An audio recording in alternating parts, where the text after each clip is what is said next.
तो चलिए जानते हैं डेटर और क्रेडिटर क्या होते हैं। तो डेटर और क्रेडिटर का प्रयोग दोस्तों किसी भी व्यवसाय के अंतर्गत उधार सामान लेने तथा उधार सामान देने के अंतर्गत प्रयोग किया जाता है।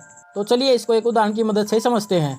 मान लेते हैं कि आपकी एक टीवी की दुकान है और आपने XYZ नामक कंपनी से 10 टीवी उधार में क्रय किए हैं, जिनका क्रय मूल्य 50,000 है।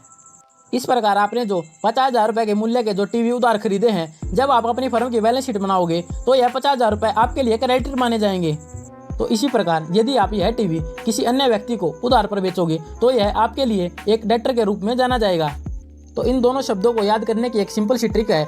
इसको हम ऐसे समझ सकते हैं जैसे डेटर यानी डेट का अर्थ है कि आपने किसी को उधार सामान दे रखा है और आपने उससे पैसे लेने हैं। यदि आप केवल डेटर को ही समझोगे तो आपको क्रेडिटर अपने आप याद आ जाएगा, क्योंकि डेटर और क्रेडिटर एक दूसरे के बिल्कुल विपरीत हैं। डेटर के अंतर्गत जैसे आपने किसी से पैसा लेना है, क्रेडिटर के अंतर्गत आपने किसी को पैसा देना है।